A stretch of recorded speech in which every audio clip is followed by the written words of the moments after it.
খেয়াল করে শুনুন, বিশ্বনবী আপনাদের উদ্দেশ্য করে বলেন, আল মারআতু ইযা সাল্লাত খামসাহা ওয়া সামাত শাহরাহা হাফিজাত ফুরুজাহা আতাআত বা'লাহা ফালতাদখুল মিন আইয়ি আবওয়াবিল জান্নাতি শাআত। বিশ্বনবী বলেন, ও রমণীরা, ও নারীরা, যে সমস্ত নারী এই চারটা কাজ করবে, এই চারটা কাজের গ্যারান্টি দিবে, তাদেরকে জান্নাতের 8টা দরজার গ্যারান্টি দেয়া হবে। কি চারটা কাজ? 1 নাম্বার, আল মারআতু ইযা সাল্লাত খামসাহা, যে নারী 5 ওয়াক্ত নামাজ পড়ে। কি করে? জেলা স্টেডিয়ামে অবস্থানরত আমার নারীরা, বোনেরা, বিশ্বনবী আপনাদেরকে 4টা কাজের কথা বলেছেন, খুব বেশি না। 4টা করলে 8 জান্নাতের দরজা সব খোলা। কোনটা দিয়ে যাবে? যেটা দিয়ে মনে চায়। 1 নাম্বার 5 ওয়াক্ত নামাজ। আমার বোনেরা জোহরের নামাজ পড়তে পড়তে এটা আসরে নিয়ে যায়, আসর পড়তে পড়তে এটা মাগরিবে নিয়ে যায়। এরকম আসরা নাই? লালমনিরহাটে হয়তো নাই। আমার বোনেরা এটা করবেন না। ইন্নাস সালাতা কানাত আলাল মুমিনিনা কিতাবাম মাওকুতা, সময় মতো পড়বেন। সামাত শাহরা, রমাদানের রোজাগুলো রাখবেন। হাফিজাত ফুরুজাহা, যে নারী তার চরিত্রকে হেফাজত করে, তার প্রাইভেট হেফাজত করে, তার লজ্জাস্থান হেফাজত করে। ও মায়েরা, আপনার এই গর্ভ যে কত দামি আপনি জানেন না। আপনার এই গর্ভ থেকে জন্মাবে আগামীর সালাহুদ্দিন আল আইয়ুবী। আপনার গর্ভ থেকেই জন্মাবে ইমাম আল মাহদি আল মুনতাজার। আপনার পেট থেকে জন্মাবে আবু সাইদের মতো বীর সৈনিক। আপনার পেট থেকে জন্মাবে মুগ্ধের মতো বীর মুজাহিদ। আপনি জানেন না কে আসবে আপনার পেট থেকে। সময়টাকে কাজে লাগান, ইসলামকে বোঝেন, মানেন, আমাদের ইসলামিক লেকচারগুলো শোনেন। আমরা যে বার্তাগুলো, ইনস্ট্রাকশনগুলো, দিক নির্দেশনাগুলো আপনাদের খেদমতে রাখি, এগুলো মেনে চলুন। আপনিই পারেন আপনার ঘরটাকে জান্নাতের টুকরা বানাতে। একটা family, it's a very big institution and you are the MD, the managing director of this institution. চিল্লায় বলেন ঠিক কিনা? চাইলেই পারেন ঘরটারে জান্নাতের টুকরা বানাতে।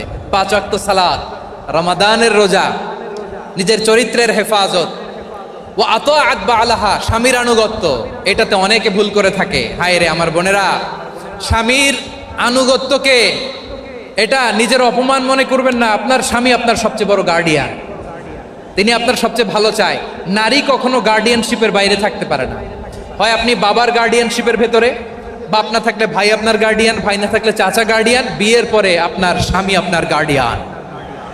শরিয়া সম্মত স্বামীর আদেশগুলো আপনি মেনে চলবেন, কিন্তু শরিয়া বিরুদ্ধ কোনো আদেশ মানতে আপনি বাধ্য নয়। আওয়াজ করে বলুন সবাই ঠিক কিনা? এই 4টা কাজ যদি কোনো নারী করে, বিষ্ণুই বলেন জান্নাতের 8টা দরজা খোলা। তোমার যেটা দিয়ে মনে চায় সেটা দিয়ে জান্নাতে তুমি এন্ট্রি নিতে পারবা। প্রিয় ভাইরা, এবার সর্বশেষ আওয়াজ করে বলেন, ইসলাম কি ন্যারো মাইন্ডেড নাকি ব্রড মাইন্ডেড? সবাই বলেন ন্যারো মাইন্ডেড না ব্রড মাইন্ডেড? এজন্য অমুসলিম হইলেই তারা আমাদের শত্রু নয়। শত্রু কারা? এই লালমনিরহাটের ভাইয়েরা শোনেন, শত্রু কারা? যে সমস্ত অমুসলিম আমাদেরকে নিশ্চিহ্ন করে দিতে চায়, যে সমস্ত অমুসলিম আমাদের ভূখণ্ড থেকে আমাদেরকে তাড়িয়ে দিতে চায়, যে সমস্ত অমুসলিম আমার ধর্ম নিয়ে তুচ্ছতাচ্ছিল্য করে, চিল্লায় বলেন ঠিক কিনা? তারা আমাদের শত্রু। সাধারণ অমুসলিমরা আমার শত্রু নয়। এই যে হিন্দুরা থাকে, এরা আমার ভাই, বৌদ্ধরা আমার ভাই, খ্রিস্টানরা আমার ভাই, ইহুদিরা আমার ভাই। তারা দিনই ভাই নয়, তারা মায়ের পেটের ভাই নয়, তারা মানবিক দিক থেকে ভাই। ও মানুষ, আমিও মানুষ। ইসলাম মানুষকে সম্মান করে, চিল্লায় বলো ঠিক কিনা? যারা আমাদের অস্তিত্বকে নিশ্চিহ্ন করতে চায়, যারা আমাদের ভূখণ্ডকে দখল করতে চায়, যারা আমাদেরকে নিয়ে মকারি করে, ফান করে, টিটকারি করে, আমার ধর্ম নিয়ে খেলা করে, তাচ্ছিল্য করে, ওদের বিরুদ্ধে আমাদের জিহাদ। সাধারণ মুসলিম আমাদের শত্রু নয়। আপনি জানেন নিউ ইয়র্কে, আমি তো নিউ ইয়র্কে ছিলাম অনেকদিন, ওখানে ফিলিস্তিনিদের পক্ষে যখন আমরা মিছিল করেছি, অনেক ইহুদি আমাদের সাথে মিছিলে দাঁড়িয়েছে। কারণ ওরাও জানে এই ভূখণ্ড ফিলিস্তিনিদের ভূখণ্ড। আওয়াজ করে বলো লালমনিরহাট ঠিক কিনা? ইসরায়েলের রাজধানী খোদ তেল আবিবে অনেক ইহুদিরা বেঞ্জামিন নেতানিয়াহু তার বিরুদ্ধে মিছিল করেছে। তো তারা কি আমাদের শত্রু? না। অনেক খ্রিস্টান আমাদের সাথে, আমাদের স্বার্থ রক্ষায় আমাদের পাশে দাঁড়িয়েছে। খেয়াল রাখবেন, হিন্দু আর হিন্দুত্ববাদ এক নয়। ইহুদি ধর্ম আর জায়নিজম এক নয়। জায়নিজমের বিরুদ্ধে আমাদের সংগ্রাম, আমাদের জেহাদ, চিল্লায় বলেন ঠিক কিনা? এই যে ফিলিস্তিনের ভাইয়েরা, তারা তাদের স্বাধীনতা সংগ্রামের জন্য লড়াই করছে, করে যাচ্ছে, আমরা এটাকে সমর্থন জানাই, চিল্লায় বলেন ঠিক কিনা? কাশ্মীরের ভাইয়েরা স্বাধীনতার জন্য সংগ্রাম করছে, আমরা সেই সংগ্রামকে সমর্থন জানাই, আওয়াজ করে বলো ঠিক কিনা? যারাই আমাদের ইসলামকে নিশ্চিহ্ন করতে চায় তাদের বিরুদ্ধে আমাদের সংগ্রাম, আওয়াজ করে বলতে হবে ঠিক কিনা? ওই সমস্ত দুর্বৃত্তদের সাথে আমাদের কোনো সম্পর্ক নাই।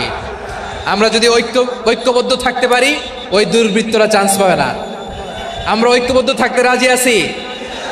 লালমনিরহাটের ভাইয়েরা, আমরা ঐক্যবদ্ধ থাকলে ওই দুর্বৃত্তদের কালো হাত ভেঙে দিতে আমাদের সময় লাগবে না।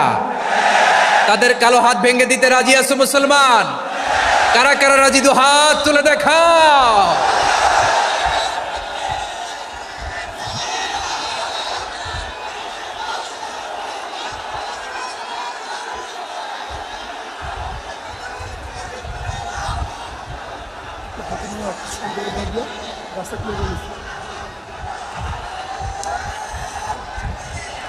আমার প্রাণ প্রিয় লালমনিরহাটের ভাইয়েরা, শত্রু কাফের আর অশত্রু কাফেরের মধ্যে পার্থক্য আছে না নাই?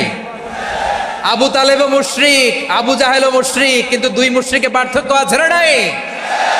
আবু তালেব নবীর চাচা, মুশরিক, মারা গিয়েছে মুশরিক অবস্থায়, কিন্তু আজীবন আমার নবীকে আগলে রেখেছে, আমার নবীকে সাপোর্ট করেছে, ভালোবেসেছে। আবু জাহেলও মুশরিক, মারা গিয়েছেও মুশরিক হিসেবে, আজীবন আমার নবীর বিরুদ্ধাচারণ করেছে। আবু জাহেলের শক্তি, সামর্থ্য, স্ট্র্যাটেজি, প্ল্যান সব আমার নবীর বিরুদ্ধে ছিল। এই আবু জাহেলের কারণে একটা দিন শান্তিতে আমার নবী মক্কায় ঘুমাতে পারে না, চিল্লায় বলেন ঠিক কিনা? এজন্য রব্বুল আলামিন বলেন, লা ইয়ানহাকুমুল্লাহু আনিল্লাযীনা লাম ইউকাতিলুকুম ফিদ-দীনি ওয়া লাম ইখরিজুকুম মিন দিয়ারিকুম আন তাবাররুহুম ওয়া তুকসিতু ইলাইহিম ইন্নাল্লাহা ইউহিব্বুল মুকসিতিন। আল্লাহ বলে, গোলামেরা শোনো শোনো, যে সমস্ত অমুসলিম তোমাদের সাথে ধর্মযুদ্ধে লিপ্ত হয় না, তোমাদের বিরুদ্ধে যে সমস্ত অমুসলিম অস্ত্র ধরে না, যে সমস্ত অমুসলিম তোমাদেরকে তোমাদের জন্মস্থান থেকে, ভূখণ্ড থেকে তাড়িয়ে দেয় না, তাদের সাথে ভালো আচরণ করতে আমি আল্লাহ নিষেধ করি নাই। তাদের সাথে সদাচরণে কোনো নিষেধাজ্ঞা নাই, বরং তাদের সাথে সদাচরণ করো, এটাই আমি